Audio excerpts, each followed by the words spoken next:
Hi, my name is Justin Leck from Think Numbers, and in this exercise we're actually going to look at analysing a profit and loss statement for this particular company called Kitchen Incorporated.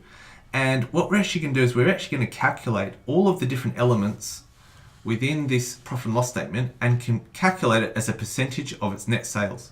And the reason why we're going to do this is because we're going to compare this against our industry benchmark to actually see how this company is actually performing. And this is something that you can actually do within your own business or within any kind of other businesses that you're analysing to actually compare it either against an industry, or you could even compare it against its competitors. So let's actually read through this question and understand this. So Kitchen Incorporated manufactures kitchen equipment. Shown below for the current year is the income statements for the company and a common size summary for the industry in which the company operates. Notice that the percentages in the right-hand column are not for Kitchen Incorporated, but are percentages for the industry. So this is pretty straightforward to actually calculate. What you actually need to actually do is take each of these items and divide it by the net sales. So let's start with our cost of goods number. So if we take 7.2 million and divide that by 15 million, let's see what we actually get. So 7.2 million divided by 15 million. So that's actually 48%, or it's 0.48 initially, but you can then times that by 100 to actually work out a percentage of 48%. Okay? And you can see that the industry average is actually 58%.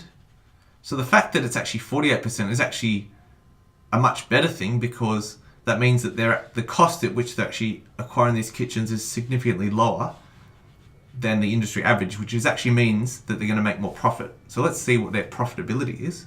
If we have 7,800,000, divide that by 15 million. Let's see what that comes to. 7.8 million divided by 15 million is 0.52 or 52%. You can see that the industry average is only 42%, so they're actually 10% better than what the actual industry is.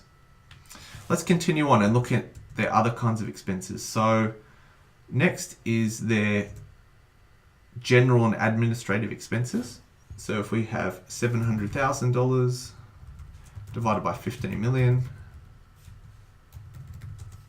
let's see what we come to. So that's actually 0.047 or 4.7%. So significantly lower than what the industry average is of 26% by a long shot.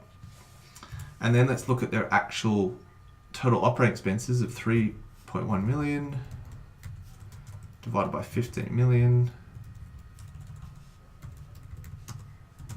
So 3.1 million divided by 15 million is 0.2067 or 20.67%.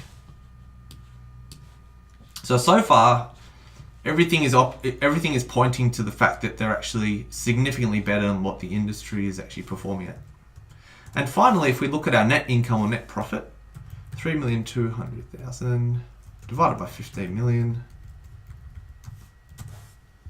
3,200,000 divided by 15 million is actually 0.2133 or 2133 or 21.33%. So, I mean, this business is performing phenomenally compared to the industry of 4%. And look, this is a great exercise that you can do not only to benchmark, but as I said, if you're comparing against competitors, you could actually take any business and do this exercise, and immediately you could see if it's operating within the right kind of range and who's actually doing better than its competitors based on their cost base. Hope you've enjoyed this lesson today, and please feel free to subscribe to my channel and check out some of my other videos.